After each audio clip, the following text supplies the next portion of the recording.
YouTubers and Doctor Who fans, and welcome to a special review by me. And it is a special review because it is my first ever 2010, well not just 2010, but my first ever San Diego Comic Con International exclusive. Now this was from San Diego Comic Con 2010, which has just been passed. As you can see, I only just received it today and I have not yet taken it out of the packaging. So I haven't even explored it yet. So I thought while it's in the packaging I might as well take you through it. The card, there's a very nice picture of the 5th Doctor in his costume, but without the big jacket on there, just in the shirt.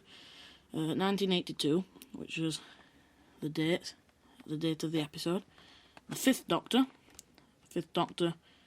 1982 to 1984, in regeneration outfit. You have a BBC logo as usual. Underground Toys, it's made by them in association with character options. San Diego Comic Con Doctor Who 5+ posable action figure. On the back you have another Doctor Who logo, 5th Doctor, date again, castrovalva, and some information about the episode. Can't really see it. If I just hold it up. Following the events of the Pharos project, which causes regeneration, the 5th Doctor escapes with his companions back to the TARDIS. Suffering from post-regeneration trauma, he only narrowly manages to save the ship from destruction as it plunges back through time to Event 1, the hydrogen inrush that preceded the creation of the universe. The Doctor then seeks sanctuary with companions Tegan and Nyssa in the peaceful domain of castrovalva, only to discover that it is an illusory, dimensionally paradoxical trap set for him by the Master, unwillingly aided by Adric, whom he has kidnapped.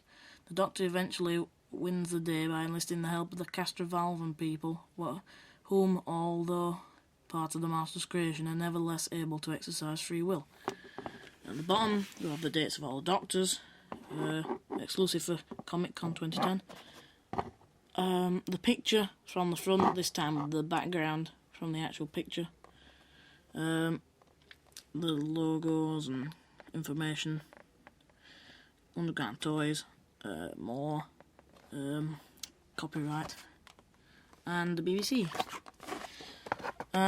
So I'm going to take it out the packaging now and just give a little play with it. I would just like to point out a little mistake on the packaging in the description. Funnily enough, just down here, castrovalva is an illusory, dimensionally paradoxical trap set for him by the Master. You don't get that every day from CO. And now onto the actual figure itself. It is obviously just Peter Davison from castrovalva, or the end of Logopolis, after he regenerated. So he's still wearing the big long burgundy coat and extra long scarf, which was something like 15 feet. I'm not sure how long it was, but it got really long because it goes up and round. But it really is very long. The reason they've done this before, well, the Warrior's Gate 4th Doctor, which is now up for pre-order, is, well, I don't know really, because they needed another figure to go with San Diego, probably. I don't know. But it's a nice little addition. Nice to have. Some bits aren't screen accurate, but that doesn't really bother me at all. I'm just quite happy to have this set. So now I'll just take you through articulation. Head. Can't really do 360 because not just because of the scarf. It can't really do it even when the scarf's off, just because of the lapels. It could do if you forced it, but I don't really want to do that because I like it.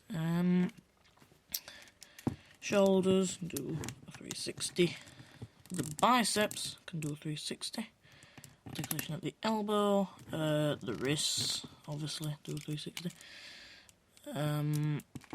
There is waist articulation, but it's very hard to do. It does do a 360, but it's very awkward to get to, so I'm not going to demonstrate, because it's under the coat, obviously. Leg move up.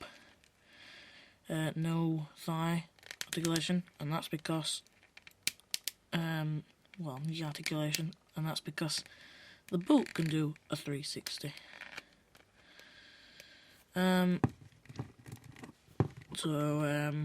The legs are a bit different to some figures, but other than that, it's standard, really. You don't really get many figures which don't follow that. And now I'll just go on to detail. The head sculpt is completely brand new from the original Wave 1 release.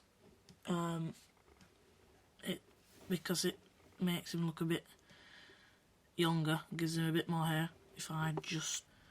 And you can see now in better detail. The face sculpt, in my opinion, does look slightly altered. I'm not sure if it is, but it does look a bit like that. In my opinion, it looks better. The hair, obviously, like I've said, is a different piece. You can see the line, and you can just sort of get your nail underneath it. And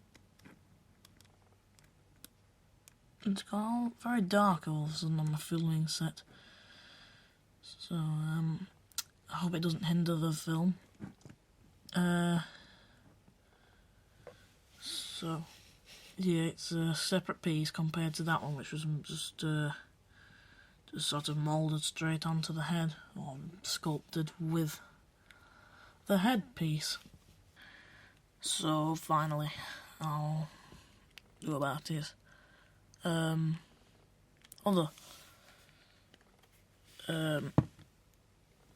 his suit. The scarf is the burgundy one. It's very detailed and textured. You've got the blue patterns, and the lighter burgundy ones, and it's double-sided and removable quite easily. And it's not like the Pyramids of Mars 4th Doctor, only one side's painted. No, on this figure it's both sides, which is nice. The costume is a bit inaccurate because he actually had these lapels of his collar on the outside. I don't know if they're lapels, but the bits of the collar on the outside of his jacket lapels. So you could see the question mark. Obviously, with character options not liking the question mark thing, they've not gone for that. But if you look inside the collar and the lapel, I don't know if you can see it. It looks better there. You can see it. There is a non-painted question mark mould, and it's raised up from the actual collar, so that sort of shows that to start with they were going to perhaps put it on, but decided against it later on. So it's a shame, but it's their choice. Should really be on the outside, but it doesn't make that too much of a difference because most of the time the scarf sort of covers it up a little. Well, it don't cover it up, but it distracts you. The coat is just long and burgundy with creases in. These buttons down the side, they're all nice and detailed, very raised up. And you've got this, it's glued down just somewhere here, so where that is, and so it's very flexible.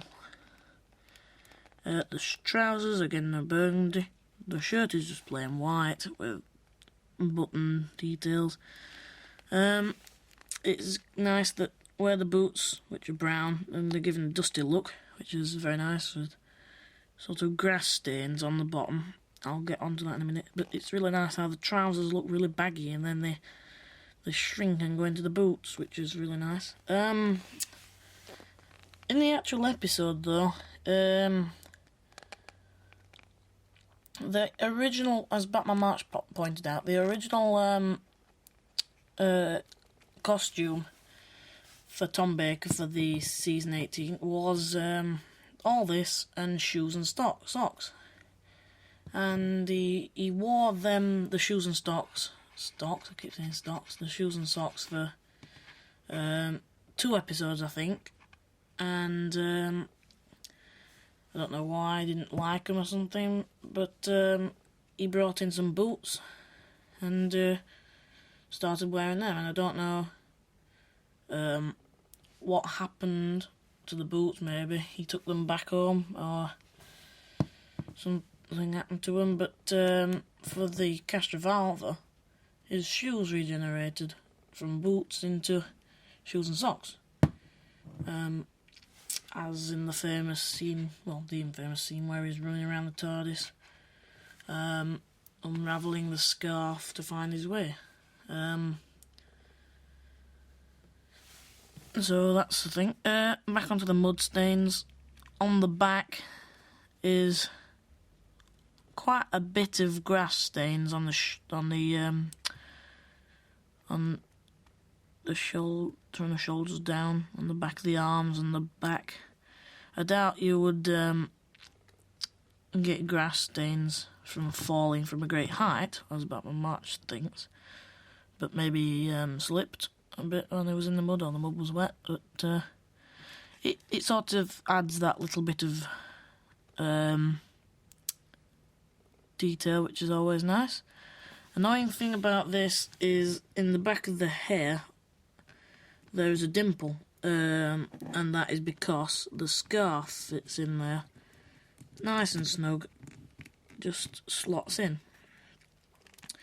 So that's a bit annoying. But the obvious remedy is just not, if you're doing a figure adventure, not to have him with his scarf off, having his back to you.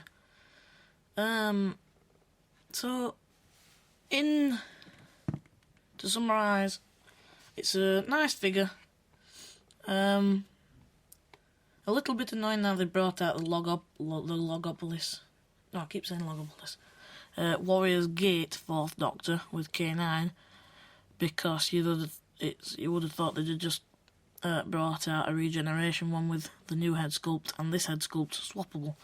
But anyway, it's just trying to make you buy stuff. It's how character options and other manufacturers work in them kind of ways. But yes, it's a really nice figure. You get a bit of variety in your Davison collection, because so far we've had this with them without celery and just with an alternate trouser. So not really meant that many variations. So it's always nice to see a new one. I would say if you do get the chance, go out and get it, because it is a really nice, a really good figure. The detail on it is excellent, as it usually are for exclusives.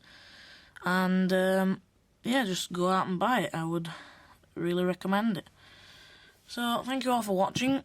My next review should be the Master and Axon twin pack, as I'm hoping to go to Forbidden Planet soon and see if they've got it. But if not, I shall be reviewing something else. So yes, thanks for watching, and I'll see you all next time.